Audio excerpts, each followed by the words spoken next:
Tout est possible dans le recrutement, il n'y a pas de règle. Soyez créatifs, croyez en vos idées. Et quand je dis, par exemple, renard, automatiquement, ça nous fait penser à toi. Ça, c'est ce qu'on appelle une marque personnelle. Mon étoile, apprendre à aimer enfin sa prospection. Marché cassé, donc on baisse les prix. Non, c'est pas ça qu'il faut faire. Il faut augmenter sa valeur perçue, travailler sur soi, sur sa façon de communiquer, de se vendre, et pas casser les prix. Ça, c'est une très, très, très mauvaise idée, les amis. 5 messages envoyés dans l'été vaut mieux que 0 message. Donc 1 est mieux que 0.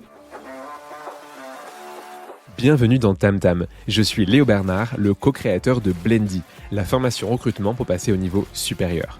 Ce podcast, sponsorisé par Tim Taylor, te permet de découvrir les meilleurs conseils et tips activables par les personnes qui recrutent, comme mes invités, pour les personnes qui recrutent, comme toi. Bonne écoute. Bonjour Madame Amélie Arnaud. Bonjour Monsieur Bernard. Merci d'accepter de faire cette revue littéraire de votre... Ah non, c'est pas du tout le but, on n'était pas en train de faire une revue littéraire de ton nouvel ouvrage de e-book. Ah ouais. Ah mince, ah oui, je t'apprends ça d'un moment. Ouais, je suis un peu déçue là. Ouais, mais c'est juste pour un revue de meilleur livre recrutement de tous les temps qui s'appelle Permis de recruter, qui a été écrit par, je sais plus comment s'appelle la deuxième personne, et par moi. Mais très cool, ravi de tourner avec toi. Non, en fait, on est réunis toutes les deux, Amélie, pour le cahier de vacances recrutement d'Amélie et Léo. T'as décidé de l'appeler comme ça, j'aime bien le nom, Exactement. Il est très chouette. C'est pas alors, il y aura pas un cahier de vacances, je précise, qui sera envoyé par la poste pour tous les gens qui écoutent. C'est pas genre en mode achète, je trouvais en caisse des supermarchés partout en francophonie. Ouais, 12 ans, moi non, j'ai un cahier de vacances, moi je fais des cours de CE2 en ce moment. C'est vrai ? J'écris très mal, donc pas du tout. mais je pourrais. Ouais, les conjonctions de coordination, mais où est encore Nicard et au truc de bêtises. Non, on va parler du coup de quelles vacances, on va parler de différents sujets, ça va être très chouette. Ça va être un épisode un peu dont vous êtes le héros, pour les gens qui nous écoutent. Donc un épisode interactif. Les 2 premiers défis, on les lancera tous les 2 à tout le monde. Et ensuite, les 3 autres, ce sera par rapport à quel type de recruteur les gens sont. Donc il y aura un défi recruteur-recruteuse interne, il y aura un défi recruteur-recruteuse externe solo, tes petits chouchous, et un défi recruteur-recruteuse en cabinet, donc externe, mais avec des gens autour et qui n'ont pas à se battre tous les jours pour payer leurs factures et payer leurs pâtes au supermarché. Sur cette longue intro qui n'était pas du tout prévue, désolé Amélie pour ça. Grande question, très très grande question pour toi. Est-ce que tu pourrais te présenter pour les gens qui n'ont pas la chance, comme je l'ai, de te connaître ? Avec plaisir. Eh bien écoute Léo, je m'appelle Amélie Arnaud, je suis recruteuse indépendante et créatrice de la formation Happy Recruteur. J'accompagne les recruteurs indépendants depuis 2019, je suis un dinosaure. Je les accompagne à structurer leur activité, leur développement, leur offre, facturation, prospection. Je suis la première formatrice de France sur le sujet. J'ai tout ce qui est newsletter, blog, et j'ai même fait une collab avec LinkedIn Learning il y a quelques années pour une formation. Je vis à Lyon, on est en train de tourner d'ailleurs à Lyon. Je suis en couple, je suis l'heureuse maman d'une minette à poils longs qui s'appelle Pina, qui est toute ma vie, je rigole. Et je fais du running, et d'ailleurs j'ai fait mon premier 10 km ce week-end, et je suis hyper fière. Trop bien, bravo, c'est cool. Félicitations pour ces 10K. Prochaine étape, tu nous fais un ultra trail. Non. Prochaine étape, 15 km. 15 km.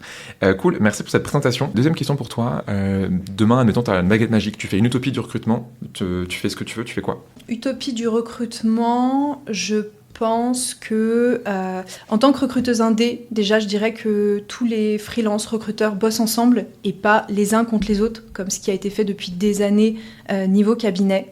Des recruteurs qui se rémunèrent correctement parce qu'on peut vivre du recrutement en solo sans gagner 150 000 euros ou 300 000 euros par an. Le SMIC LinkedIn. Exactement, le SMIC LinkedIn, t'as tout résumé.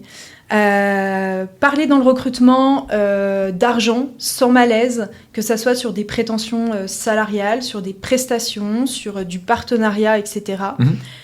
Quelque chose que j'adore dans le recrutement, c'est tout est possible dans le recrutement, il n'y a pas de règles. Alors bien sûr, il y a des règles éthiques, non-discrimination, etc. Mais tout le reste, il n'y a quand même pas forcément de règles. Donc c'est hyper intéressant. Il y a encore plein de choses à inventer. Donc soyez créatifs, croyez en vos idées. Ça, c'est top. Donc pour le futur, vraiment, si vous avez une idée, lancez-vous. Ça, c'est vraiment intéressant. Lancez-vous dans vos idées.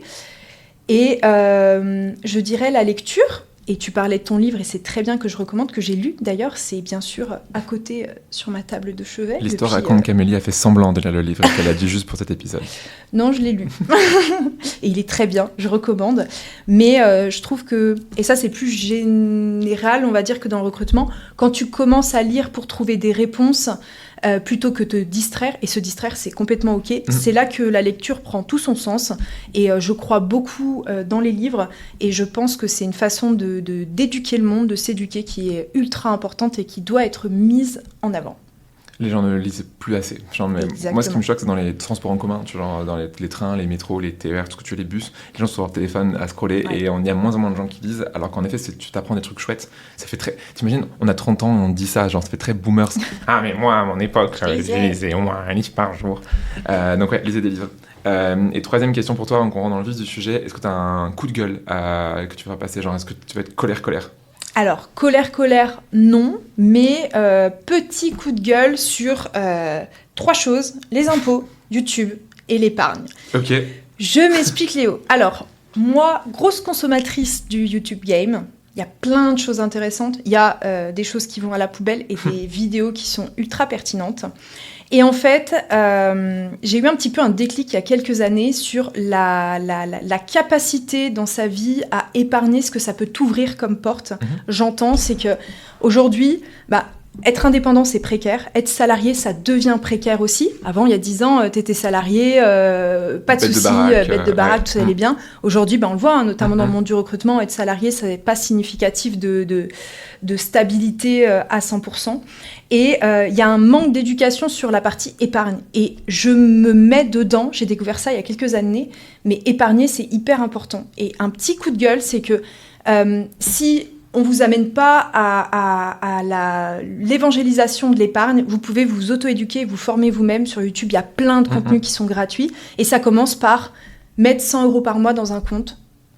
Et ensuite, se dire, ok, ce compte-là, peut-être que je vais en faire une retraite privée. Même si vous êtes salarié, on dit souvent retraite privée indé, mais vous êtes salarié, faites une retraite privée. On ne sait pas franchement l'avenir.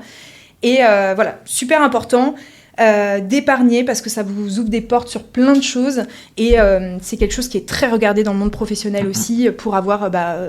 on en parlait pour une maison, pour des choses comme ça. Donc, apprenez à épargner, même des petites sommes, c'est hyper important. Et ce qui est important, c'est le temps. Okay. Donc, plus vous commencez tôt, plus c'est intéressant. Un exemple, Léo, je me suis lancé un dé et ma maman m'a dit « Mets 100 € par mois sur une retraite privée. » Et je me suis dit « C'est pas ouf, quoi. Moi, j'ai 24 ans, je veux pas mettre 100 € par mois, ça me sert à rien. » Et en fait, au bout de 6 ans, tu te dis « Ah, ça fait une mini-somme que tu t'avais pas vu venir. » Et tu te dis « Ah, c'est chouette. » Je les ai pas vus passer, mais j'ai mis 100 € par mois. Ça fait une jolie petite somme. Alors, c'est pas un truc de dingue, mais ça fait une jolie petite somme qui m'ont servi pour faire d'autres choses. Donc, c'est mon petit conseil financier éducationnel. La thune. Mais du coup, les Français et Françaises veulent savoir, les Suisses et les Belges qui nous écoutent également, combien t'as de Bitcoin ?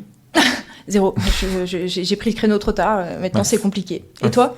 Non, pareil. Ouais, ah merde. Très nul. J'en avais et je les ai revendus trop tôt. Ouais, terrible. Dur. Ouais. Pendant le confinement, je m'étais comme beaucoup de gens, genre tu t'amuses à regarder des trucs et tout parce que tu t'ennuies. C'est l'histoire de ma vie. Ouais. Mais tu sais que t'as des gens. Alors t'as un type qui s'appelait Tris Réville, je sais pas si ça te parle, c'est le premier type qui a parlé en gros de grosses recrutements. Il y a genre 7-8 ans de ça. Un type hyper brillant et qui du coup a acheté à Paris un appart avec du Bitcoin. Ce qui est assez ouf. Et ça se fait de plus en plus. Bref. Mais il y a 7 ans. Ouais, donc un peu précurseur. C'est ouf. Mais ce mec était trop stylé. Il a arrêté de faire du recrutement, il est passé à autre chose. Mais un mec incroyable. Il y a encore des contenus qui existent de lui partout. Et c'est un type très chouette qui m'a beaucoup inspiré. On va du coup passer au sujet du jour. Amélie, on a 5 défis aux gens qui nous écoutent. 2 défis pour tout le monde et 3 par rapport à la typologie de gens qui nous écoutent. Défi numéro 1, on l'a appelé devenir meilleur en copywriting. J'ai pas de jingle, je suis désolé. Et j'ai pas. Talalam. Incroyable ça. Devenir meilleur en copywriting. Talalam. Devenir meilleur en copywriting. Pour tout le monde. Alors, on peut commencer... Pourquoi c'est important ? Pourquoi c'est important ? Déjà, baby theory. Le copywriting, pour ceux qui ne connaissent pas encore, même si ça devient hyper famous, c'est un petit peu l'art d'écrire pour capter l'attention, créer une connexion et inciter à l'action. Attention, connexion, action. Et c'est pas réservé qu'au marketing, Léo. Pour un recruteur, c'est un petit peu une des compétences les plus stratégiques clairement, on parle de recruteur-marketeur. C'est un mot qui prend toute sa place maintenant. Donc ça, c'est important. Le vrai enjeu dans le recrutement marketing, c'est de savoir qui on touche. Et là, on va parler un peu de persona, savoir qui tu vas convertir, à qui tu parles, comment tu parles. Et ce qui est important, c'est que c'est pas le plus bruyant qui gagne, notamment sur LinkedIn, c'est une petite parenthèse, c'est surtout celui qui est le plus pertinent. Surtout par rapport à ton objectif. Tu vois, on te dit fais du copywriting, si tu sais pas pourquoi tu le fais, ça marchera pas forcément. Et donc ce que tu dis, c'est que la pertinence aujourd'hui, elle est perdue. Les gens font des posts pour le principe de faire, si tu parles de LinkedIn en tout cas, des posts pour le principe de faire des posts, faire des vues et des likes, avec différentes techniques que tu vas mettre en place. Mais du coup, si derrière il n'y a pas un intérêt business quand on est à son compte, ou un intérêt de recrutement de candidats quand on est recruteur interne, aucun intérêt. Complètement. Je suis complètement d'accord avec toi. Et quand tu dis devenir meilleur en copywriting, c'est vraiment se dire, ok, déjà c'est une compétence. Qui dit compétence dit formation. Donc ça, c'est intéressant d'aller sur ces sujets-là, gratuit, payant. Donc bien sûr, payant, on a toujours plus d'impact, c'est une certitude. Mais c'est vraiment comprendre que copywriting, c'est un peu comme du théâtre. C'est un petit peu se mettre dans une pièce de théâtre, c'est un petit peu jouer un rôle. C'est pas forcément vous à 100%. Il y a une grosse part de vous. Et il y a une grosse part aussi du petit cupcake avec la chantilly et la petite cerise que vous allez transmettre aux autres et qui donne envie de répondre, de convertir, etc. Je tiens à rajouter qu'il n'y a pas que LinkedIn, on va en parler un petit peu aujourd'hui, et on va parler un petit peu du futur. En 2030, l'outil numéro 1 marketing, ça sera les newsletters. D'ailleurs, vous avez lancé une newsletter avec Élise, si je ne dis pas de bêtises. Ouais, on l'a ressorti du cimetière. Mais... On l'a ressorti du cimetière, on a pris des pelles, bref, j'arrête là. Mais pour trouver des candidats en interne, c'est ce que tu disais, des clients en cabinet, la newsletter, c'est quand même un impact hyper important et c'est à développer. Et c'est comme l'épargne. Plus vous commencez tôt, plus vous allez avoir par semaine 5-6 personnes qui vont venir pour arriver à une base de données, de persona qui est hyper intéressante. Et vous écrivez pour vous. Quand on est sur LinkedIn, il y a quand même une visibilité. Là, vous êtes dans votre newsletter, vous pouvez faire votre propre copywriting comme vous voulez. Et un copywriting n'est pas forcément agressif. Donc voilà, la newsletter, c'est un petit tips. Trop bien. Ouais, ça marche vraiment bien. Enfin, t'en as qui sont lancés il y a peu de temps, tu vois, dans le recrutement. Tu prends, alors je vais pas te voler tes exemples. Non, c'est bon, je pense que tu le diras pas. Mais numéro 1, t'as celle de Laurent Brois, tu vois, qui a lancé récemment, qui a explosé en termes de nombre de personnes, et celle d'Adrien Moulias, les deux qui sont lancés plus ou moins au même moment, et en fait, qui ont chacun leur propre patte, qui ont un style qui n'a rien à voir d'ailleurs, un contenu qui est différent aussi, et du coup, ça marche quand même. Et ils ont atteint, je sais plus, chacun, ils sont grosso modo à 2000 et quelques, je crois, un minimum. Enfin, peut-être je me trompe en termes de chiffres, peut-être même plus, tu vois. Quand j'ai regardé la dernière fois, c'était ça. Et du coup, c'est une audience qui, tu sais, qui vont le lire, alors que LinkedIn, t'es porté aujourd'hui à descendre de plus en plus. Et donc, potentiellement, c'est le paradoxe, c'est qu'un post LinkedIn sera peut-être moins vu que ta newsletter. Exactement, parce qu'il n'y a pas de question d'algorithmie dans la newsletter. Donc, c'est ça qui est intéressant, vous arrivez directement dans les mails. Donc, c'est un vrai petit plus. Et avant du coup que tu donnes des exemples, toi c'est important, tu disais c'était la compétence majeure, le copywriting. Quand tu penses, quand tu recrutes, là on parlait plutôt pour attirer des gens, mais une annonce c'est l'écriture, un message d'approche c'est l'écriture, une relance c'est l'écriture, même tu vois genre t'as des gens qui font des propals à l'écrit et qui font un petit texte, etc. C'est aussi de l'écriture. Et en fait du coup tu passes ton temps à écrire quand tu recrutes et la raison pour laquelle cette compétence elle est clé. Tu aurais du coup des exemples à me donner toi de gens qui écrivent bien pour inspirer les gens qui nous écoutent avant le défi qu'on leur lance? Alors, moi, j'aime beaucoup celles qu'on appelle les reines du copywriting. C'est Alex Martel et Geneviève Gauvin. Vive le Canada, parce qu'elles, c'est deux Canadiennes. Okay. États-Unis, Canada, ils sont vachement en avance sur la partie marketing. Je vous invite à aller regarder un petit peu ce qu'elles font. C'est exceptionnel. En France, je pense aussi au blog pro pour Indé, Julie et Julia. Et Pinterest. On n'y pense pas. Okay. Moi, je suis une partisane de Pinterest. Alors, sur le perso, avec grand plaisir, mais le côté pro, il y a énormément de contenu, développement professionnel, développement personnel, des choses super intéressantes. Et ça se met en place aussi un petit peu sur le recrutement. Donc, ça, c'est un lieu où vous pouvez trouver pas mal de contenu. Et après, les plus beaux copywriting, ça reste pour moi, Léo, et n'hésite pas à me dire si ce n'est pas ton avis, les pages de vente. Quand elles sont bien faites, oui. Ah oui. Je la refais. Les pages de vente, quand elles sont bien faites. Je suis d'accord avec toi.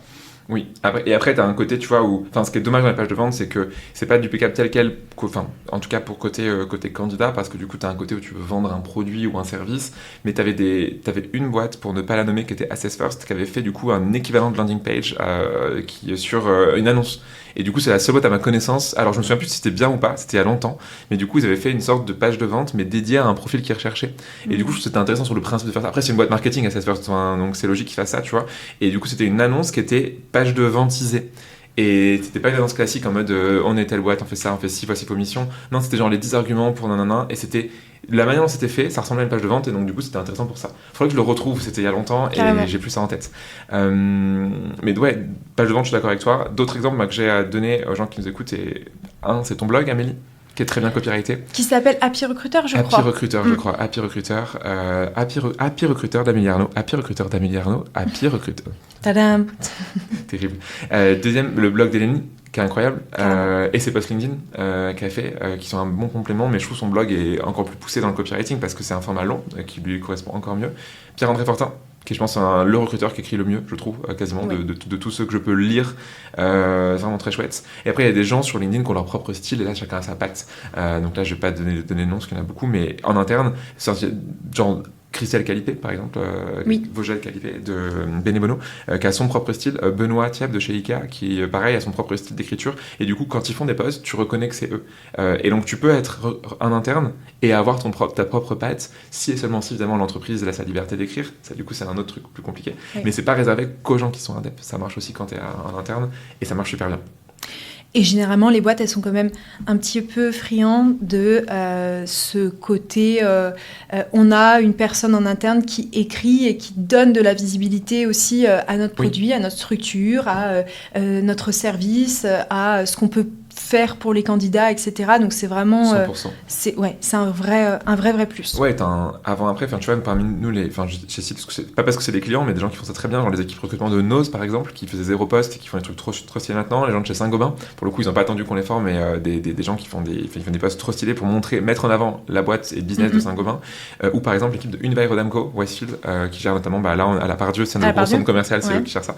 Et du coup, ils faisaient pas trop de posts sur LinkedIn, et là, ils en font qui sont des posts très personnels. Et du coup, avec leur propre patte, ils disent ce qu'ils ont à dire. Certes, ils ont eu des gens dans la direction qui ont dit on n'est pas forcément toujours d'accord à 100%, mais c'est pas grave, ils font quand même. Et ça marche super bien. Ils ont un impact sur le recrutement qui est dingo. C'est quoi du coup le défi que tu lances aux gens qui nous écoutent sur le copywriting? Un truc que tu peux faire cet été? Alors, dans le cas de notre petit cahier de vacances, ce que je vous propose de faire, c'est ce qu'on appelle un Impact Minute. C'est clairement, en moins d'une minute, amener de l'impact. C'est en gros un pitch commercial de quelques lignes qui dépote niveau candidat, qui dépote, ça dépend de votre cible, encore une fois, niveau client ou partenaire. C'est ce petit truc en plus, vous savez, c'est comme une personne, je crois qu'elle s'appelle Léo Bernard, et il y a un vrai impact quand il parle, quand il s'exprime. Ça peut être, par exemple, Léo, il est beaucoup dans l'humour. Ça peut être aussi des choses un peu plus clivantes. Je suis moins fan, mais ça arrive souvent aussi dans les Impact Minutes. Mais c'est ce petit truc en plus qui vous différencie. Entraînez-vous déjà dans un premier temps à l'écrit, copywriting, et ensuite, entraînez-vous un petit peu à l'oral à créer un petit Impact Minute. Ça peut être un vrai plus pour la rentrée de septembre. Trop bien, super, merci pour ton défi, et je pense que ça va être vraiment chouette. Et limite, tu vois, genre les gens, s'ils veulent te l'envoyer, est-ce qu'ils peuvent faire ça? Carrément, avec grand plaisir. On mettra l'adresse mail d'envoi de votre Impact Minute. On laissera notre magnifique monteuse Léa, et très talentueuse podcasteuse, qui va du coup nous mettre ça dans la description. Donc il y aura du coup ton petit mail, Amélie. Et moi j'ai un autre défi à lancer aux gens qui sont plutôt recruteuses internes, c'est de prendre soit une annonce ou un message d'approche, de tout jeter à la poubelle et de recommencer de zéro en appliquant des techniques de copywriting. Et pareil, envoyez-les-moi par mail ou sur LinkedIn, et chaud de voir le résultat. Avec ou sans ChatGPT? Très bonne question, très bonne parenthèse. Moi, je recommande pas du tout ChatGPT pour écrire, parce que en fait, l'écriture reste trop attachée à la personne. Et si t'es pas habitué à écrire, enfin, une fois que t'as écrit beaucoup, genre, tu peux prendre ton profil LinkedIn ou le mien ou ton blog et dire écris comme Amélie Arnaud. Il pourra s'adapter. Mais tant que t'as pas encore créé ton propre style, ça sera nul, je pense, les résultats. Enfin, c'est pas je pense, c'est je sais. Quand t'essayes un chat et que tu le modifies pas avant, que tu le pimpes pas, il te fera un résultat pas ouf. Je sais pas ce que t'en penses, toi, de l'IA pour l'écriture, mais pour moi, c'est pas forcément compatible à 100%. Je suis d'accord. Quand tu commences, de toute façon, que ça soit avec l'IA ou n'importe quel outil, il y a Gemini, il y a d'autres choses, c'est de partir de toi, ton écriture, ce que tu fais, et après, tu peux utiliser pour 2 petites choses qui sont intéressantes. C'est correction orthographique. Là, il est trop fort, hein. C'est un des meilleurs. De fou. Et ce qu'on appelle la fluidification. Donc, tu as juste à noter, fluidifie-moi ce texte, et il va pouvoir te changer juste des petites liaisons, des petites virgules, des choses qui ramènent de l'impact, et mets-moi, par exemple, 4-5 exemples, et après, tu peux piocher, là, c'est pertinent. Si tu arrives et tu dis, OK, fais-moi un impact minute... non, c'est pas dingue. C'est pas dingue. C'est bien, ça arrive après. D'ailleurs, je sais pas si tu as vu, c'est tout frais, il y a la semaine dernière une étude de MIT qui a montré que tu avais 3 groupes de personnes. Groupe numéro 1, ils ont fait une tâche avec uniquement de l'IA. Dès le début. Numéro 2, c'est que leur cerveau. Et numéro 3, c'est leur cerveau, puis l'IA. Et du coup, groupe numéro 1, leur cerveau, il fait rien parce que c'est l'IA qui fait tout. Et du coup, t'es pas du tout actif et ça marche pas. Et les meilleurs résultats, c'est le 3e groupe qui commence tout seul dans son coin avec sa propre tête, son esprit critique, qui crée sa trame et ensuite qui demande à l'IA de l'aider une fois que la base est déjà faite. Donc pour moi, l'usage de l'IA en copywriting, c'est ce que tu disais là. C'est pour corriger, c'est pour affiner, c'est pour aller poncer un petit peu. Tu vas raboter des trucs et à la fin, c'est stylé. Du coup, défi numéro 1 est lancé. Hâte de voir si les gens vont le relever. J'espère que oui. La chance, c'est que les gens qui nous écoutent là, tout le long de l'été, il y aura des replays du Tam Tam Show qui arriveront. Donc, ils auront des impacts pour le coup de gens qui ont fait des talks là cette semaine dernière et qui du coup pourront être inspirés par ça pour écrire avec ce côté un peu copywriting. Défi numéro 2, c'est quoi le défi numéro 2, Amélie? C'est développer sa marque personnelle, et c'est un défi encore pour tout le monde. Tadam! C'est quoi cette bestiole de... Ah oui, le jingle, on va refaire. C'est le développement de la marque personnelle. La marque personnelle. Tadam! Magnifique, alors, tadam. C'est quoi cette bestiole de la marque personnelle? Très drôle, parce que y a eu pas mal de confs en ce moment, et on en parle souvent depuis des années de la marque employeur côté entreprise, et maintenant on parle de la marque recruteur. Donc la marque recruteur, c'est un petit peu une question de cohérence, si tu veux. C'est la cohérence entre qui tu es, Léo, et ce que tu souhaites montrer. Et quand je dis, par exemple, renard, automatiquement, ça nous fait penser à toi. Ça, c'est ce qu'on appelle une marque personnelle. Et ce que tu montres, c'est à la fois en physique, donc dans les événements, ça c'est des choses hyper importantes aujourd'hui, le physique, le IRL, in real life, et sur le web, donc ça peut être du ton, de l'image, du style, du positionnement de choix, des idées. Et dans un monde où les candidats, les entreprises ont du mal à choisir telle ou telle personne, et ben la marque personnelle peut clairement faire la différence pour la suite de tes aventures. Comment tu développes, comment tu la mets en avant, comment tu la développes, comment tu la rends plus forte du coup? Je pense que déjà de base, il y a une petite introspection à faire. Comprendre qui tu es, quelles sont tes valeurs et qu'est-ce que tu as envie d'exprimer. Donc ça, c'est des petites questions que tu peux te poser. Pour le coup, Pinterest, encore une fois, je ne suis pas sponsor Pinterest, mais fait très bien les choses sur ces petites questions-là. Et là, pour le coup, ChatGPT est intéressant. Pose-moi des questions d'introspection parce que je souhaite développer ma marque personnelle. C'est comme ça qu'on utilise l'IA, en tout cas pour moi, plutôt que crée-moi une marque personnelle. Ça ne fonctionne pas. Donc, petit moment d'introspection. Après, on va... prendre un petit peu le pot avec toutes les idées et on va les synthétiser petit à petit. Et là, on est encore sur de l'écrit, sur des valeurs. On va rajouter ce qu'on appelle de la partie design. Donc, c'est de se dire, OK, moi, par exemple, Amélie Arnaud, Happy Recruteur, c'est jaune. Je suis jaune, je vois jaune, mon site est jaune, mon branding est jaune, etc. Ça fait partie d'une des couleurs. Ça peut être une introduction. Quand je commence mes articles de blog, c'est « Hello, salut, si tu ne me connais pas encore, je m'appelle Amélie Arnaud, etc. » Ça, c'est un impact minute, on en revient à défi numéro 1, pitch commercial. Ça peut être des idées. L'école du recrutement, le recrutement n'est pas RH. Ça fait partie aussi d'une marque personnelle. Donc c'est un tout, c'est une introspection. Après, c'est un pot pourri de plein d'idées qu'on va synthétiser et qu'on va ensuite développer avec en plus rajouter une image, ton, un style, etc. Trop bien. Tu aurais des exemples de gens qui font ça bien? Tu en as donné quelques-uns avec toi, ton début blog, ou avec LEDR et leur slogan, par exemple. Des gens, des personnes ou des gens en interne qui font ça bien? J'aime beaucoup, par exemple, Shirley Almos-Nichiche, qui a une grosse marque personnelle. Anaïs Ledigarcher aussi, qui fait la communication recrutement RH. Et pour vous donner un exemple très concret de l'impact du personal branding, on revient quelques années en arrière pour la sortie du film Barbie. Ils ont mis une énorme affiche rose, Léo, aux États-Unis, dans un grand square, et ils ont juste mis le B de Barbie, et c'est tout. C'était vraiment une énorme affiche comme rose. Comme le M de McDonald's. Exactement, le B de Barbie. Et les gens ont compris qu'il y avait un film sur Barbie qui allait sortir. Et ça, pour moi, c'est l'apothéose, comme tu le disais, le M de McDonald's. Ou la pomme de Apple. C'est l'apothéose de la marque personnelle. Oui, t'as même plus besoin de faire quoi que ce soit. T'as pas besoin de mots, tout est impactant avec une seule image. Trop stylé. Et ça, c'est plus compliqué à le faire en interne pour le coup, parce que t'as la com qui veut s'immiscer, tu vas avoir des trucs plus compliqués à faire. Les réseaux sociaux aident à le faire. Moi, j'ai 2 exemples de boîtes qui font ça très bien, c'est Metro et Saint-Gobain. Chacun différemment. Metro, ils ont beaucoup sur TikTok, ils ont créé un compte qui s'appelle Metro Inside. Et du coup, ils interrogent du coup des gens. Et tu vois, c'est marrant parce qu'il y a un truc paradoxal qu'ils ont trouvé via TikTok, c'est que quand ils brandaient à fond avec le M de Metro, le bleu et le jaune qui sont leurs couleurs, tu partages une des 2 couleurs de Metro, ça marchait moins bien qu'un truc authentique, parce que du coup on est sur du TikTok, donc du coup c'est pas le même format. Par contre, sur une communication LinkedIn, ça reste très brandé et tout. Et donc c'est intéressant, c'est que le canal aussi va impacter ta marque employeur. Tu dois trouver un truc qui te rejoint, enfin une sorte d'élément qui va être l'élément commun, mais il faut aussi adapter sa marque personnelle et sa marque employeur par rapport au canal de diffusion que tu vas avoir. Et t'as un autre exemple, du coup, c'est Saint-Gobain qui fait ça très bien aussi, Saint-Gobain Distri, qui sont pour moi très forts sur ce côté-là.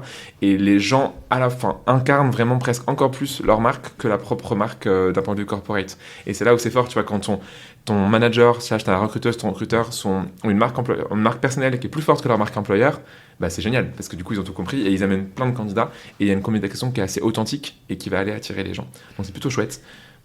Et tu vois, on peut aussi partir sur un slogan. Je pense par exemple à la recruteuse Élodie Piton, l'équilibriste du recrutement. Ça, c'est des choses qui marquent.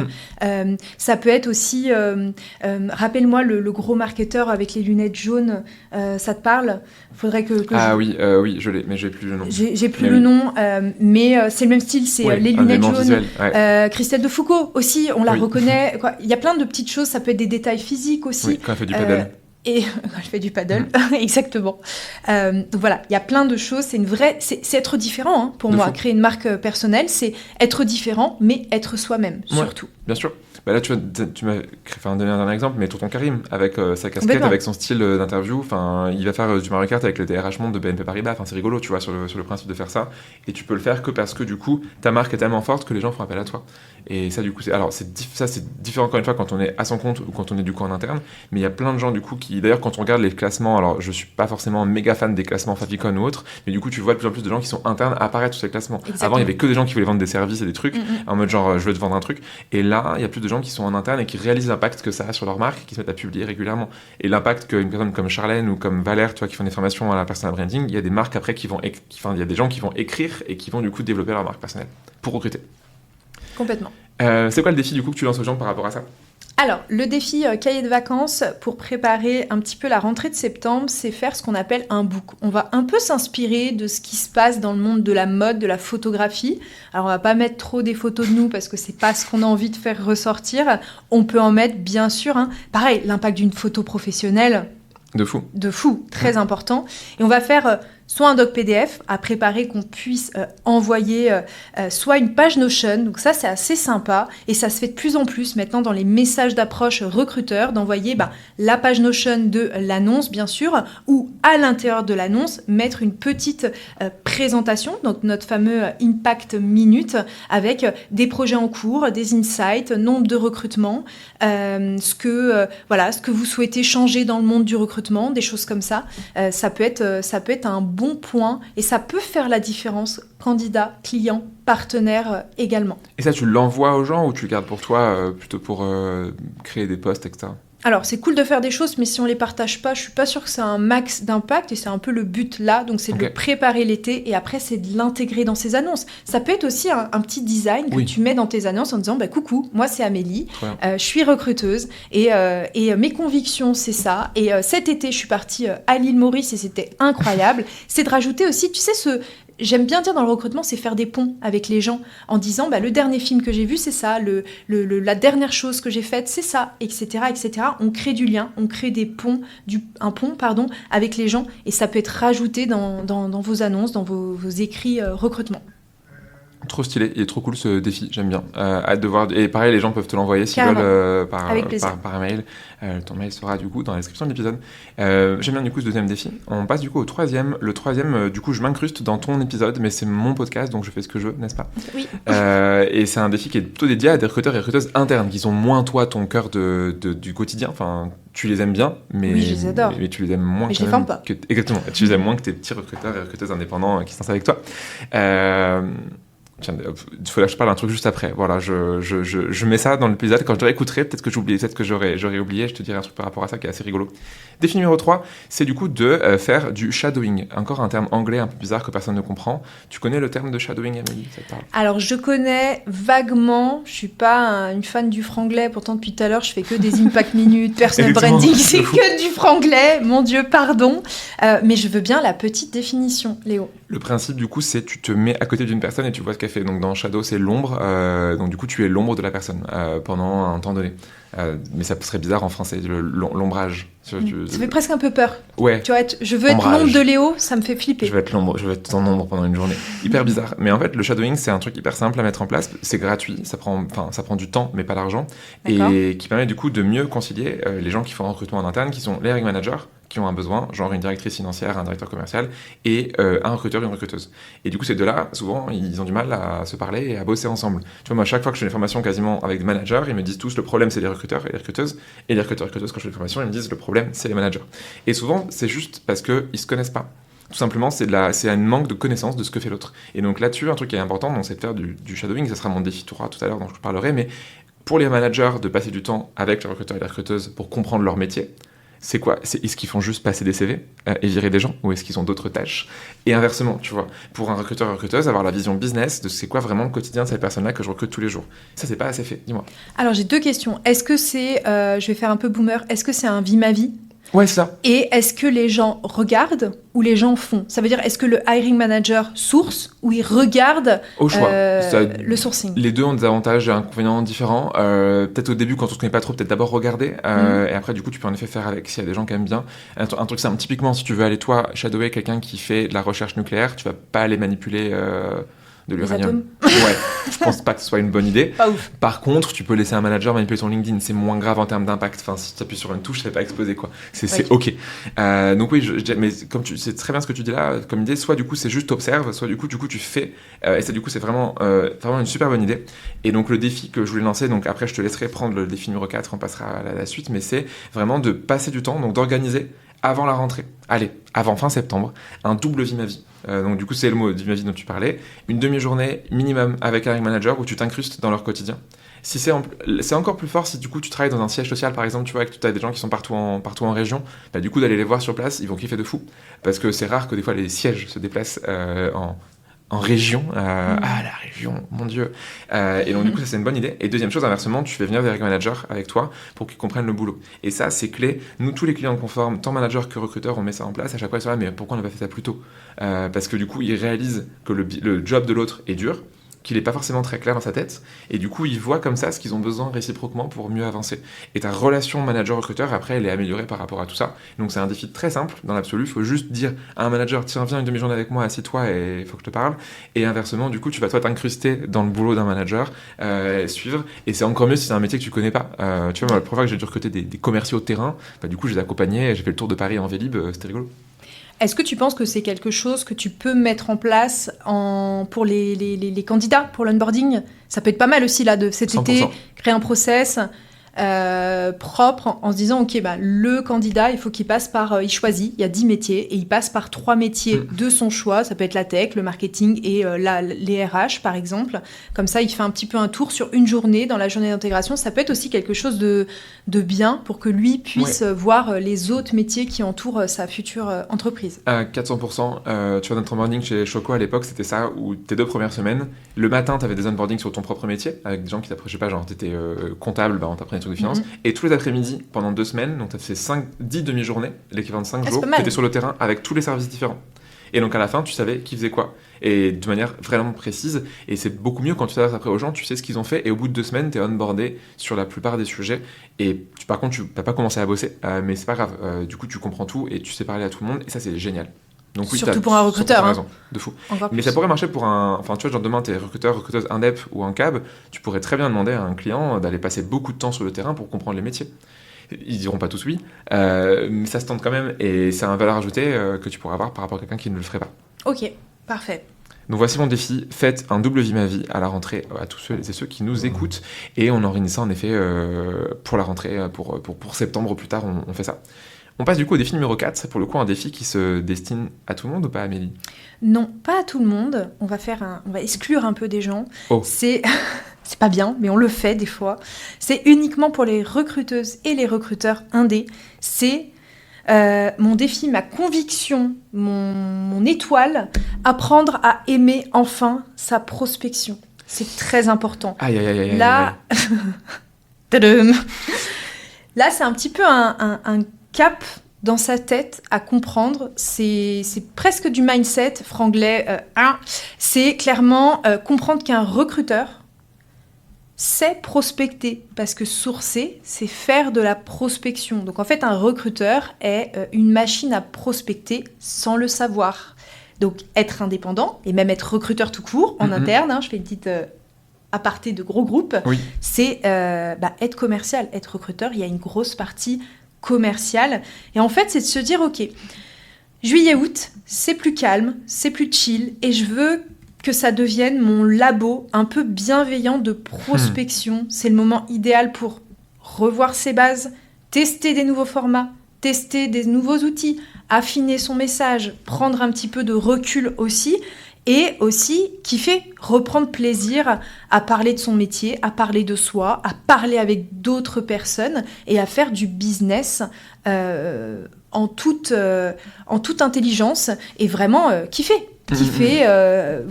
rencontrer d'autres personnes, vendre ses produits et reprendre plaisir, apprendre enfin à réaimer sa prospection. 100%. Et c'est un truc que les gens n'aiment pas faire, tant quand tu dis en interne qu'en externe.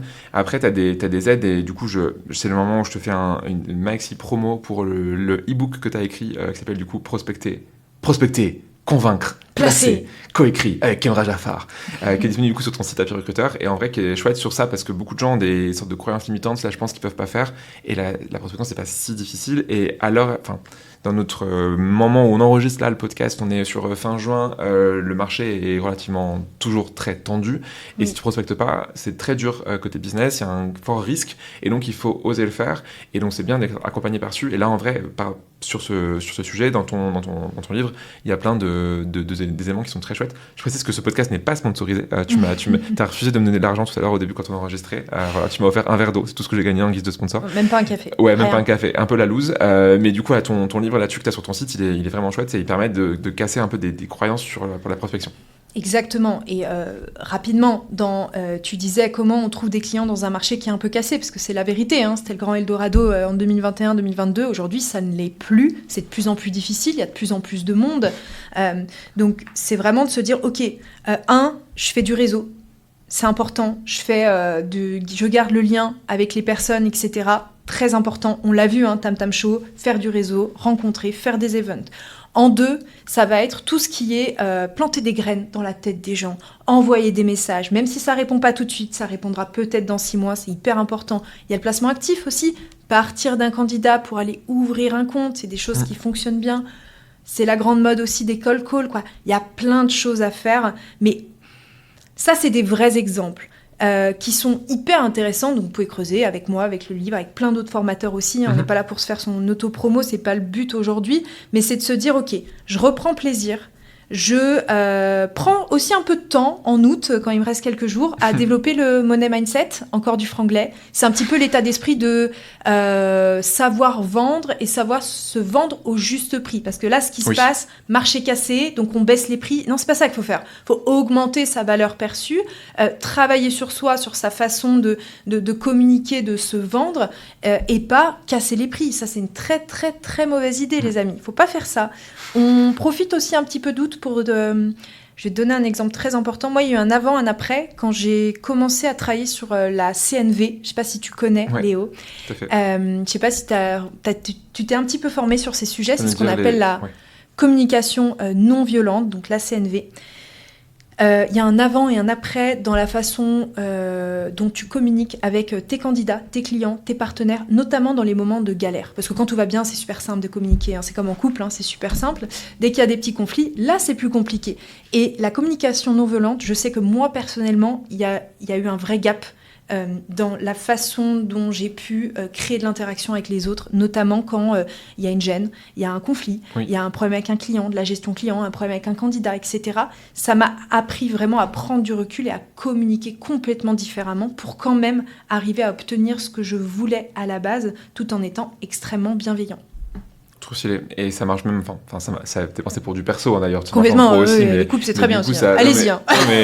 C'est pro-perso en même temps, c'est très bien. C'est ouf, ça évite pas mal de choses là-dessus. Pareil, tu vois, moi, quand j'ai appris le principe du process com, pareil, tu découvres les types de. Je sais pas si ça te parle, mais du coup, tu pourrais aller regarder process communication, c'est très drôle. Et du coup, pareil, en gros, chaque personne a son style de communication classique et sous stress. Et du coup, ça peut t'aider à dégoupiller. Donc, cumuler à la CNV, c'est très puissant. Donc, je le conseille bien. Et ça, c'est quelque chose qui est différent de la CNV, je connais pas. Ouais, c'est en fait chaque personne a 6, imagine une sorte d'immeuble à 6 étages et chaque étage, c'est un mode de communication que tu vas avoir par rapport vis-à-vis des autres. Et sous stress, du coup, ton comportement va être déviant, toujours négatif parce que tout le monde stresse, c'était jamais positif quand tu stresses et ça t'apprend du coup à réagir à des personnes en face de toi qui ont un mode de communication qui est différent du tien et du coup à anticiper pour pas qu'elles stressent et si elles stressent, à anticiper pour pas qu'elles surstressent. Et c'est vraiment chouette. Et donc communiquer à la CNV, tu peux dégoupiller ce truc avant que ça commence. Le CNV, des fois, tu t'en sers quand c'est entre guillemets trop tard. Il y a déjà un conflit qui est arrivé potentiellement et du coup, tu vas résorber le conflit en étant non violent. Mais du coup, la process com te permet d'éviter ça un peu à la source et ou quand ça arrive, de comprendre que c'est pas toi le problème et qu'il faut pas le prendre personnellement, mais du coup de voir un petit peu que ok, son style est comme ça. Je donne un exemple concret.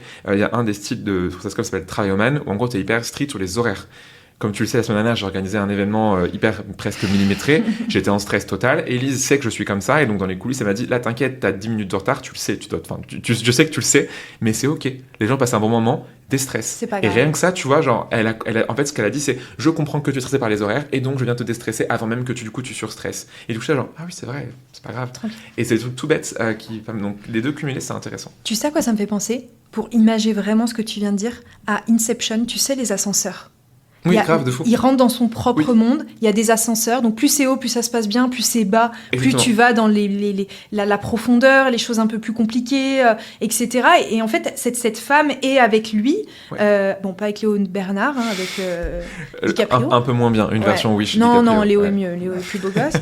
Et cette femme est là, et elle voit les images quand il était en stress, quand il a eu des moments difficiles de vie, etc. Ça me fait vachement penser à ça. En fait, on a tous des étages, où tu communiques, t'es super bien. Par rapport à quand t'as besoin. Ouais. Exactement. Tout à fait. Mais bref, c'était pas du tout le sujet, mais c'est rigolo. Donc, Process Com, c'est vraiment chouette. Si quelqu'un qui se connaît très bien Process Com, c'est Élise qui se connaît bien mieux que moi, pour le coup, elle qui a été formée à ça. Okay. Ce qui n'est pas mon cas. Moi, j'ai juste des bases. Et c'est quoi, du coup, le défi que tu lances par rapport à ça? Le défi pour aimer la prospection client. J'ai plein de musiques en tête qui me viennent avec ça, mais j'en ai pas. Je peux pas chanter parce que je ne sais pas chanter. Mais est-ce que tu as des musiques, un défi qui te vient pour aimer la prospection? Exactement, c'est plein de petits mini-défis pour cool. ce défi numéro 4. Première chose, c'est classique, envoyer bonnes vacances à vos anciens clients, anciens candidats, pourquoi pas anciens clients recommandent un profil, écoute, en ce moment j'ai un super manager, il peut être super intéressant pour toi, qu'est-ce que t'en penses pour la rentrée, etc. Donc le petit message relance de réseau, c'est l'occasion, on va pas se le cacher, c'est les vacances et Noël, nouvelle année, donc là c'est le moment, on envoie des messages au réseau. On réactive un ancien lead en disant on a échangé en début d'année, bon là c'était un peu compliqué, pas mal de boulot de notre côté, est-ce que ça vous dit de refaire un call? On va pas se cacher Léo, l'été c'est là où tu refais les calls avec les personnes, où tu découvres des nouvelles personnes.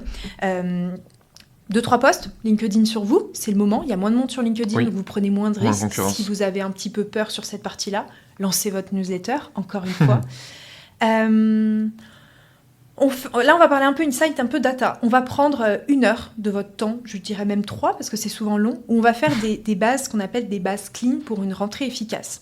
Combien de postes j'ai fait? Combien de candidats j'ai contactés cette année? Ces personnes qui ont été placées, elles vont dans cette liste. Recrutement 2025. Les personnes qui n'ont pas été placées, elles vont dans la deuxième... Les tableaux Excel, avec des onglets, très clairement. Qu'est-ce qu'on pourrait mettre? Des prospects. qu'on a croisés lors d'événements, des personnes à suivre. Tu sais, souvent on note « Ah, j'ai bien aimé, etc. » On reprend, on suit les personnes. C'est vraiment de vous faire des bases clean, des bases de données qui sont propres. Et on rajoute des process propres de prospection. C'est vraiment un tableau, ok, ben ça c'est mon message d'approche de prospection, ça c'est ma base de données, ça c'est ma relance 1, relance 2, multicanal, parce que oui, les relances, c'est le même canal plusieurs fois, pour la petite histoire, c'est comme le recrutement. Hyper important, base de données propre, comme ça en septembre, vous êtes efficace, et on commence sa prospection mi-août. Pourquoi ? Parce que toutes les grosses missions, les belles missions, bien rémunérées, avec des clients qui ont le smile, qui sont contents de vous avoir, c'est en septembre. C'est les grandes rentrées. Donc, si vous arrivez en septembre avec votre petit message d'approche, c'est un peu tard. Ouais. Donc, il faut partir fin août, mi-août. On ne part pas en vacances quand on est indé, trop dans ces zones-là, parce que tout le marché va se remettre en place. Voilà pour moi. Trop stylé. C'est marrant parce que les temps du recrutement sont pas les mêmes temps de la formation et du coup pour le coup ça c'est drôle, en septembre il y a rien qui s'est relancé encore côté formation, les budgets ils arrivent plutôt en fin d'année, genre novembre décembre, mais c'est vrai qu'en effet mes meilleurs recrutements c'est des recrutements d'été ou des recrutements de Noël, en tant qu'interne, moi j'ai jamais été recruteur externe, mais en tant qu'interne c'est parce que du coup il y a moins de concurrence et du coup tu peux en profiter, au pire voilà tu pars un peu avant, tu pars en juin, en juillet et du coup tu arrives en août et si t'es le seul à contacter dans un marché en plus hyper niche ou autre, tu gagnes des points de fou, donc très très bonne idée. Donc ce que j'ai dit, tu m'as dit d'envoyer des messages de bonnes vacances, tu m'as dit de recontacter des anciens leads, donc c'était hyper chouette, et du coup de faire du réseau aussi avec des gens que tu connais pas, et surtout le truc important que tu as dit, je trouve ça hyper intéressant, c'est ce truc là de prendre une heure et de faire une sorte de liste propre, et du coup tu arrives mi-août, fin août, et tu balances ta prospection avec tes compétences en copywriting que tu auras développées au passage, et pas une prospection nulle copier-coller en mode bonjour Amélie Arnaud, je suis recruteuse de profil tech sur Lyon. Bonjour. Tu vois, ça me donne une idée. Ouais. Dans tes messages d'approche, prospection ou même candidat, tu peux refaire, au lieu de dire une présentation, parce qu'en fait, quand tu envoies un message, il ne faut pas parler trop de toi non plus, c'est bien de parler aux autres plutôt, c'est de se dire, ok, si tu veux ma présentation, clique sur ce lien. Tu vois, c'est vraiment, et sur ce lien, tu as ton book, et à l'intérieur du book, tu as l'impact minute, le trop pitch bien. Commercial. Ça peut être un vrai plus. Et tu fais le lien entre les défis 1 et 2. T'es trop forte, Amélie. Non, mais tout est calculé, Léo. Tout est préparé. On a mis des mois et des mois à préparer ce podcast. Des années, tu as dit. Au moins. 3 ans qu'on est dessus. Défi numéro 5 pour terminer. Quel est, Amélie, le défi numéro 5 ? C'est le défi numéro 5. Le défi numéro 5. Le défi numéro 5, c'est construire et faire vivre un vivier qui bosse pour nous. Okay. Recruteur interne, recruteur indé, recruteur en cabinet, ça c'est un petit peu tout le monde. Ouais. La théorie, c'est ce que je disais tout à l'heure, toute l'année on est dans l'urgence, on est toujours dans l'urgence en tant que recruteur. On passe de mission en mission, de besoin en besoin, et on oublie un petit peu de capitaliser sur les pépites qu'on a croisées en chemin. Et en été, c'est le mode chill réseau. Et là, on va bosser, tout à l'heure on était un peu plus process, prospection. Là, on va vraiment bosser sur les profils qu'on appelle haut potentiel, fort potentiel de l'année. Il y a un vrai travail persona. Donc, tu vois, tout est lié à ce qu'on disait aussi sur le copywriting.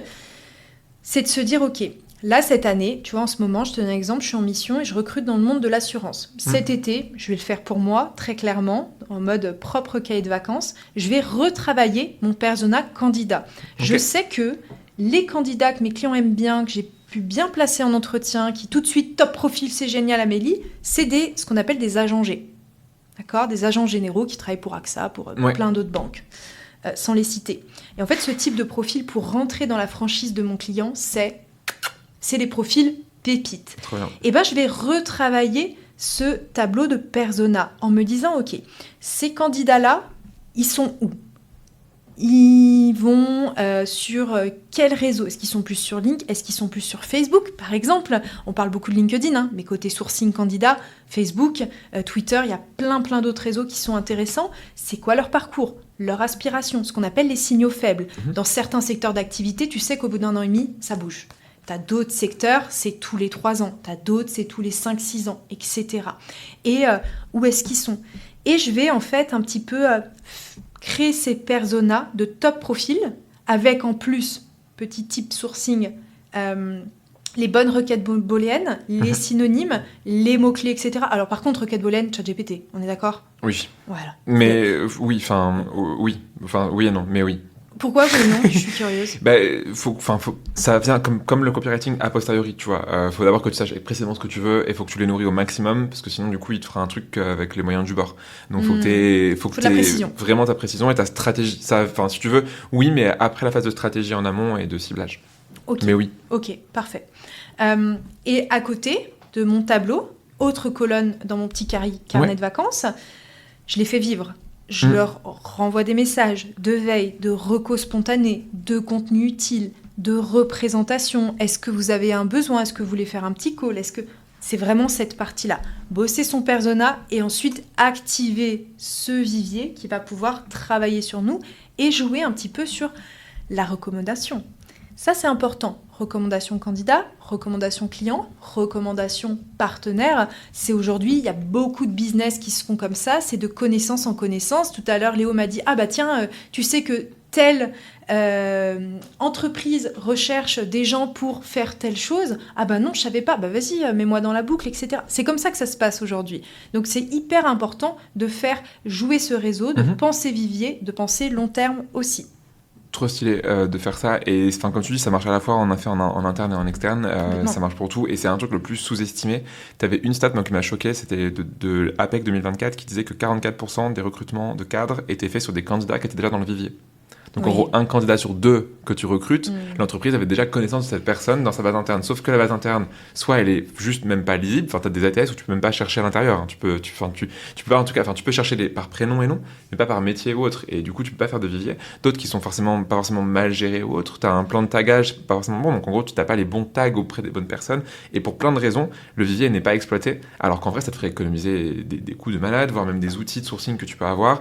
Potentiellement, du coup, des caps, si t'en as trop, du coup tu pourras en killer quelques-uns par rapport à ça et du coup c'est un peu l'inverse, c'est que le truc paradoxal c'est que plus une boîte interne utilise son vivier, moins elle a besoin de câbles, mais plus un câble se sert de ce vivier, plus du coup il est inévitable pour la boîte interne. En fait du coup c'est valable pour tout le monde et si tout le monde fait du vivier, tout le monde y gagnera demain. Complètement. Et pour les recruteurs internes, ça peut être aussi l'idée en se disant sur une semaine, je revois tous les profils, je les mets à jour, je rajoute des infos, peut-être qu'il a changé d'opportunité, et voilà. Et mettre à jour le vivier, c'est comme ça aussi que tu repères des profils en disant, mais attends, mais lui il est génial là pour mon projet de que t'avais septembre. Oublié quoi. Incroyable. Et tu aurais des bons exemples de faire ça du coup, d'avoir un vivier exploitable et utile? Là, je vais m'inspirer d'une newsletter qui a été faite par un cabinet qui s'appelle La Perle Rare. Et en fait, c'est une newsletter de candidats insider, franglais encore, sorry, qui partage des opportunités, qui partage des candidats sur sa newsletter client. Donc ça, c'est intéressant. Recruteur solo, recruteur cabinet, vous montez une newsletter, pas pour raconter votre vie, etc., comme on disait, marque personnelle, mais pour aller proposer les pépites, les perles rares à des clients, des prospects qui ont souhaité s'inscrire sur cette newsletter. Ça, c'est la première chose. Deuxième chose, on bosse son système de tagage. On vient d'en parler, son ATS, soft skills, appétence, compétences, mots-clés, tout simplement. Outils aussi.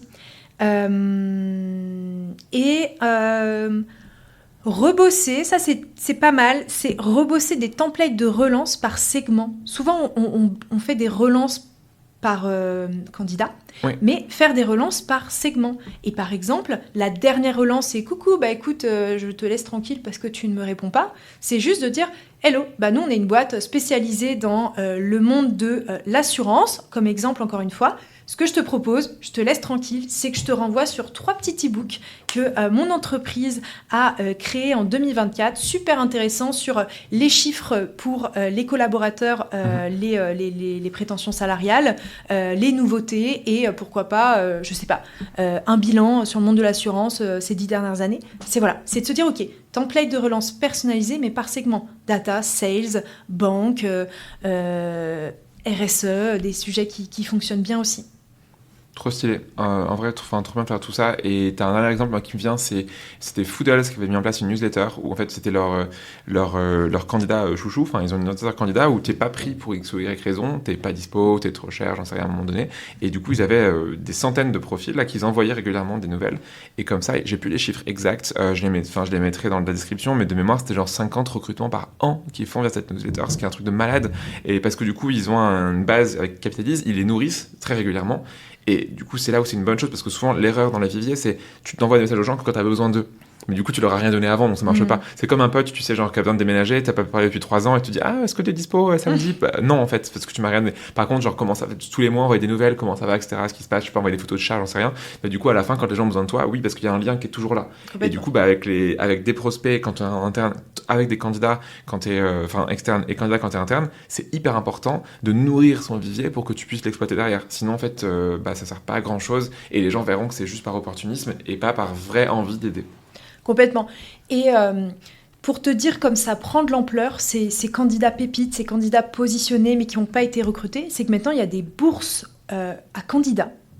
Donc avant il y a des bourses aux missions, des bourses à candidats aussi, mais là c'est des bourses à candidats spécifiquement pour des candidats qui n'ont pas été placés en interne, chez vos clients, chez vos partenaires, etc. Et en fait, les recruteurs peuvent se connecter dessus et pouvoir regarder si les candidats ou positionner des candidats. Trop stylé. Donc ça, ça se développe. Ça, par exemple, ça se développe énormément. Et encore une fois, c'est de la mise en relation, c'est de l'apport d'affaires, c'est du réseau, c'est des gros sujets qui se développent pour 2030. Trop stylé. Et du coup, c'est quoi ton défi final, défi 5 que tu lances aux gens ? Alors, défi final, c'est, si vous êtes en interne, c'est dire à votre manager, tu sais, l'outil marketing de 2030, ça va être les newsletters. Est-ce que tu penses qu'on peut lancer une newsletter en interne pour parler des sujets et ajouter des candidats, des partenaires, des clients dessus ? C'est déjà aller proposer. C'est un peu nouveau pour pas mal de monde. Pour certains, ça existe depuis des années. Mais c'est d'aller se dire, OK, pourquoi on ne fait pas une newsletter ? Pourquoi on ne bosse pas notre contenu, notre blog, nos posts LinkedIn ? On se fait accompagner aussi. C'est vraiment être, vous, recruteur, être proactif et être force de proposition. Et vous, en personnel, c'est de vous dire, OK, là, je vais préparer ma base de données qui a été bien préparée tout à l'heure dans mon petit cahier de vacances, la prendre, j'ai mis tous mes messages avec ma petite présentation, etc. OK, maintenant, je passe 1 heure cette semaine à relancer des candidats petit à petit du vivier et à apporter de la valeur ajoutée. C'est ça qui fonctionne bien. Trop stylé, merci. Trop bien comme défi. On a du coup, ça fait beaucoup. Combien de défis tu veux que les gens qui écoutent réussissent à faire ? Est-ce que tous. À partir de combien c'est bien ? Je suis très exigeante. 5. Ok, les 5. Les 5. C'est quoi la deadline ? Moi, je dirais mi-août. Ok. 15 août. Ça laisse l'épisode sortir à peu près mi-juillet, donc ça laisse 1 mois pour lancer ces 5 défis. Bon, si les gens sont en vacances pendant 4 semaines entre les deux, ne le faites pas, faites-le après. Mais bien pour sûr, ceux qui ne sont pas en vacances, quoique en 2 jours, ça se fait, en 2 heures même, 2 minutes. Moi, en 2 minutes, je fais tout ça direct. Ouais, ajoutez des gens sur LinkedIn aussi. Bam, bam. Vous le faites avec votre téléphone, ou alors vous coupez complètement Sur et puis la plage. quand vous revenez, vous le faites. Mais c'est 2 choses, je pense qu'il faut garder dans tout ce qu'on a dit dans notre cahier de vacances, si tu es OK avec moi, Léo, c'est l'action et le remède, de toute façon. C'est être dans l'action, faire les choses. 5 messages envoyés dans l'été vaut mieux que 0 message. Donc 1 est mieux que 0, déjà de base. Et de 2, c'est ce qu'on appelle l'effet cumulé. C'est le cumul de toutes ces petites actions qui donneront du résultat par la suite. Et c'est de se dire, OK, maintenant, je l'ai fait en été, je vais le garder, et puis je vais le faire pendant la mini-période là, un peu creuse de décembre. Pendant 1 semaine, on pourra faire peut-être les cahiers de Noël de Léo et Amélie en mode mini-défi. C'est cette petite période de dire, OK, je reprends mes défis et je remets en place, je reste dans l'action avec un effet cumulé, très clairement. Stylé. La même chose qu'en investissement au final. Enfin, tu parlais d'effet cumulé. Oui, épargner, mon Dieu. Épargner. On revient du coup sur le truc au début quand tu parles d'effet cumulé, intérêt cumulé comme on dit. Écoute, trop chouette. Est-ce que tu as un mot de la fin que tu veux donner, un message que tu veux communiquer aux gens qui nous écoutent ? Déjà, merci Léo pour l'invitation. C'est un honneur d'être sur ce podcast. C'est rare que les gens se déplacent avec des micros, des casques dans une salle, avec un petit verre d'eau. Ça fait plaisir parce qu'on a fait beaucoup de choses à distance et aujourd'hui, revenir sur du physique, je trouve ça chouette. Donc c'est trop cool. En plus avec toi Léo, que je connais depuis un petit moment, donc c'est un grand plaisir. Et deuxième mot pour les auditeurs qui nous écoutent, gardez confiance dans le marché. On parle de crise, on parle de moments compliqués dans les cabinets, en interne, il y a des licenciements, il y a des problèmes économiques, il y a plein de choses qui arrivent, mais les crises, ça fait partie de la vie. Et quand on regarde et qu'on prend un petit peu de recul, des hauts, des bas, des crises, il y en a eu pendant des années et des années. Donc gardez confiance, soyez positif, soyez vous-même et voilà. faites les choses bien et faites les choses surtout avec bienveillance et avec ce qu'on appelle une intelligence émotionnelle, l'intelligence aussi du business qui s'apprend. Mais voilà, développez cette partie-là. Et de votre côté, si certains recruteurs indés ou recruteurs en interne qui souhaitent passer indé veulent se former sur les sujets, c'est ce qu'on a vu tout à l'heure, prospection, développement de marque personnelle, offres, etc. N'hésitez pas à me faire un petit mail. Avec grand plaisir, et c'est pas la première fois moi, que je fais des recos, des gens que je tends vers toi. En fait, comment je dirais, ce que j'aime bien, c'est que c'est relativement complémentaire. Alors, du coup, tu vas pas former aux techniques de recrutement, mais tu vas former du coup à devenir excellent en tant que recruteur ou recruteuse indépendant. Là où du coup, nous, on fait beaucoup moins de cette partie-là, et on est uniquement sur les techniques de recrutement en général, ta posture, etc. Donc, c'est très différent et complémentaire. Et tu vois, ce que je te dis tout à l'heure, j'ai encore une personne que je t'ai envoyée il y a 2 semaines, je sais pas si elle t'a contacté ou pas, mais tu me le diras. Yes. Trop cool. Et comme tu dis, tu es la première à faire ce truc-là en France. C'est la première parce que tu es la première historiquement ou parce que tu es vraiment la meilleure, ou les deux? Les deux. Non, je rigole. Non, je suis la première historiquement parce que j'ai commencé en 2019. Maintenant, il y a plein d'autres formateurs qui sont géniaux. Il y en a tous notre particularité et c'est top. Allez vers des formateurs qui vous correspondent, mais je suis la meilleure. Mais voilà, exactement. C'est la conclusion que je voulais. Merci Amélie pour ça. Avec plaisir. Et c'est un très bon moment. Et écoute, passe un très bel été. On est sur le dernier épisode de la saison 3 de Tam Tam. Et la saison 4, on fait table rase. On fait plein de trucs trop nouveaux, Apparemment, il y a des nouveautés incroyables. J'étais un petit peu spoilée et ça a l'air très fun. Génial, donc on se retrouve très vite. Léo vous retrouve très vite pour la saison 4. Exactement. Merci Amélie, passe une bonne journée. Merci à tous, bonne journée. Tu es arrivé au bout de l'épisode. Merci et bravo. Merci parce qu'on met du temps et du cœur à faire ce podcast avec tous mes invités. Donc en écoutant jusqu'au bout, ça fait grave plaisir. Bravo, car en écoutant Tam Tam, tu progresses dans ton recrutement, tu fais de la veille, tu challenges tes pratiques et ça, c'est vraiment chouette. Et si tu veux aller encore plus loin et te former avec Blendy, tu sais où me trouver. Maintenant, si ce podcast te plaît, tu sais ce qu'il te reste à faire. En parler au monde entier et faire des t-shirts à mon effigie. Non, on va pas aller jusque là, mais 3 choses que tu peux faire. Premièrement, aller mettre une bonne note sur Apple Podcast ou Spotify. C'est peut-être un détail pour vous, mais pour moi, ça veut dire beaucoup. Deuxièmement, tu peux en parler autour de toi. Et 3, tu peux envoyer un petit mot doux à l'invité du jour si tu l'as trouvé pertinent. Je suis sûr que tu feras des heureuses et des heureux. Allez, à très vite pour un nouvel épisode de Tam Tam.